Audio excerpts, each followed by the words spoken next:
Hello, everyone, and welcome to another Robcast, Revenge of the Nerd podcast. It is me, Rob Sagetto. I'm back from the dead, y'all. It has been a little while since the last Robcast here on the channel, but I am back by really popular demand. Guys, I know everybody hates this, but I have to say it.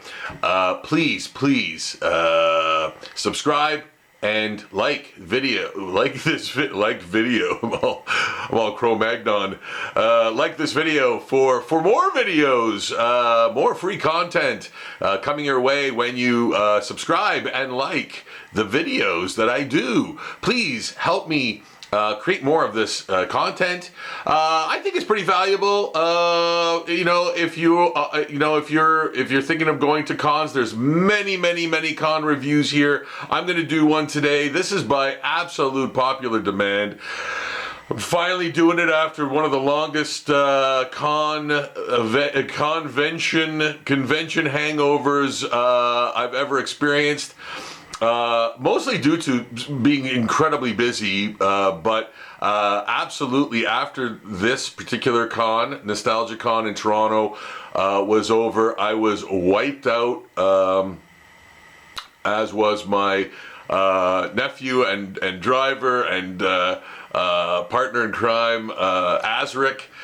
We went down to Toronto to Nostalgia Con. This was an event put on by Mike and Brad of the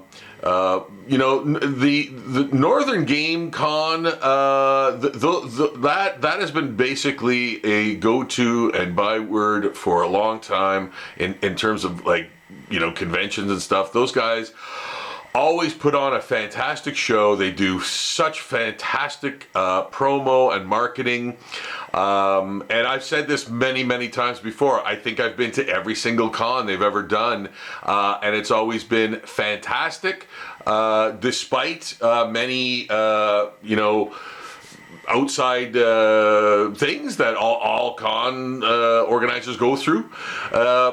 Now this one was done in Toronto at the Energon Center next to the Hotel X, which we stayed in for a night. It was an opulent hotel, to say the least. But we were there basically across the street. Now, getting into the nitty gritty of this con, it bombed. It bombed. It was really bad, unfortunately, and that was not a result of poor, marketing or anything else. The boys put on a fantastic, show. Despite all of that, there was so much really going against the success of this show. I can't even begin to tell you, but I will try. The location was in the middle of Cluster F City. There was a shoe con and a fitness con going on in the opposite halls, or the other halls in this massive Energon Center complex thing, which was next to BMO Field, Bank of Montreal rather Field, which was next door. Which there was this huge soccer game going on with, I guess, this huge. I'm not a soccer guy. I'm not a organized sports guy.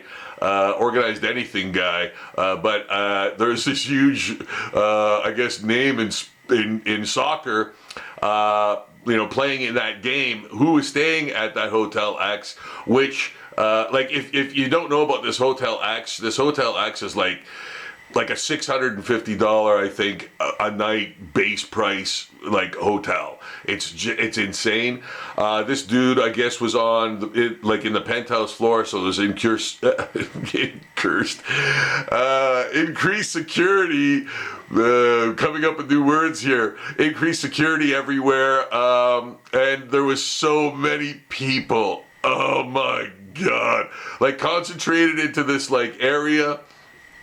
So The con was incredibly not well attended, and I think that is also due to many other outside factors. Somebody told me, and I don't know if any of this is factual or what was true, what was real, what was the things that were said, if they were actually factors or not. But someone said that the subway was not going to that area for some reason. I think the Gardiner Expressway was under construction or closed, so there was a difficulty getting into that area during the afternoon.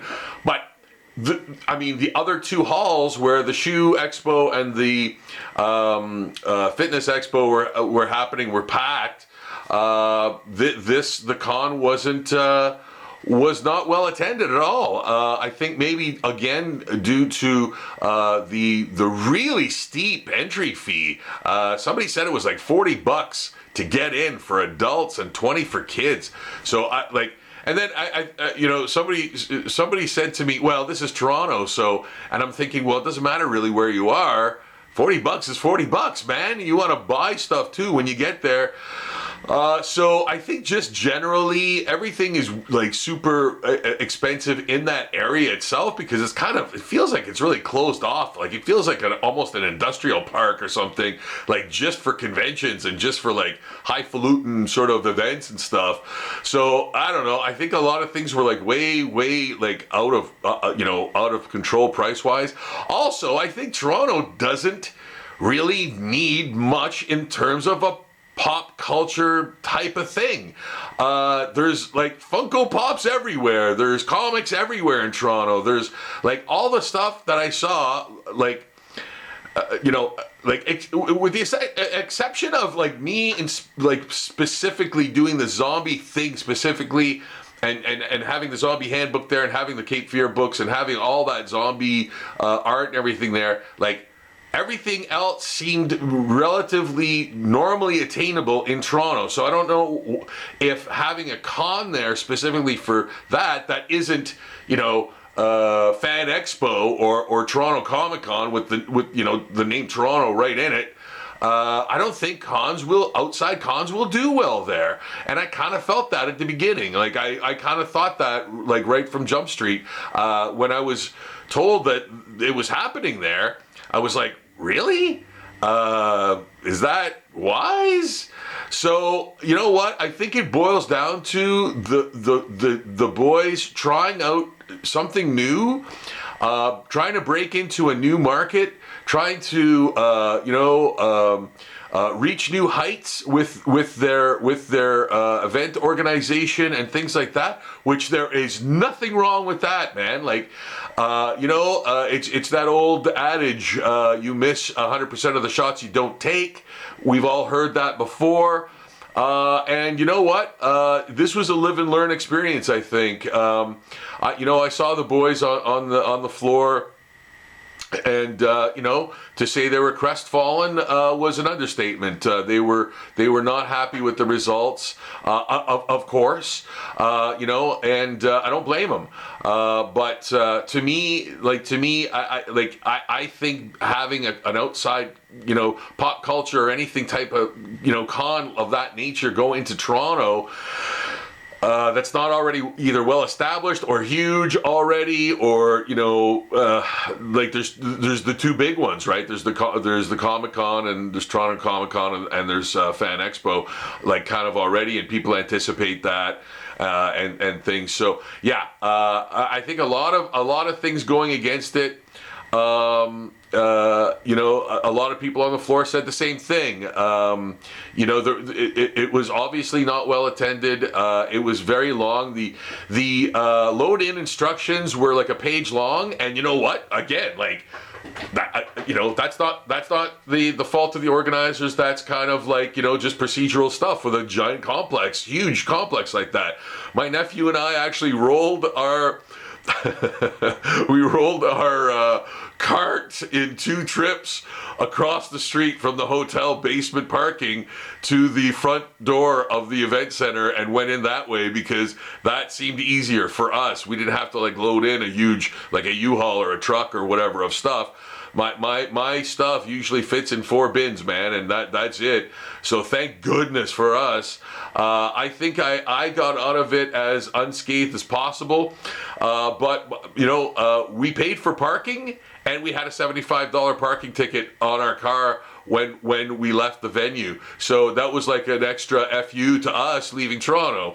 It was like, here comes Toronto to take your money and to take your, pride or dignity or whatever else. I love Toronto, don't get me wrong. It's just, it was one of those things where I'm like, wow, what an extra kick in the nuts at the end, So the con did not go well. I think that's kind of public knowledge now. But it's time for the boys to regroup, do another good con, base it in Sudbury, where they live and breathe, or where they've had the most success. I think that's the next move for them. They'll have to pick up the pieces of this con. I also think that the guests that they had for Toronto, it might have been a little lackluster. I don't know personally. I knew that would happen. I don't know. I don't know what to, how else to put it, but yeah, it did not go well, and we kind of bore the brunt of that. Sorry about that, guys. I knew that phone was going to ring for some reason. I don't know why, but anywho, I feel like I feel like I escaped unscathed. Unlike some of the other vendors in there, but live and learn, and upward and onward, and so we go, man. This again was not a reflection of the organizers' skills and abilities. Hey, man, this got TV coverage in Toronto. It got it was on breakfast TV. It got radio coverage. It was everywhere, man. My mom told me about this. Other people told me about this con and asked me if I were going, and I was like, yeah, I'm going. And so it wasn't like the word wasn't out. I think the word was definitely out. They sold tickets and all that stuff, but it was just bust. It was just a bust, and you know what? You have to sometimes take that with cons. I've been to much worse, man. I've been to much worse. So you know what? This one almost falls it's at the bottom, but it's not right at the bottom, man. Holy cow. So, I know a lot of people might be sore about it because, it was expensive to go and be there and blah, blah, blah. I get it. But again, you can never, ever count on a con to be profitable every time, or you can't count on a con to be well attended all the time. There's so many factors and components, against success, and for anyone to organize a con and have it work 95% of the time, I think is very telling of the powers of the individuals in marketing and everything. So that's what it was. It was what it was, man. And I'm not trying to sugarcoat anything, because the individuals in charge of marketing and organizing this con are I would consider friends of mine, and they're fantastic guys. Man, I just can't even tell you how wonderful these individuals are. They're just great people. So for this to happen was a very sore spot, but I think they will persevere and continue and do better in the future. So that's my review, guys. Sorry about the call during What a surprise.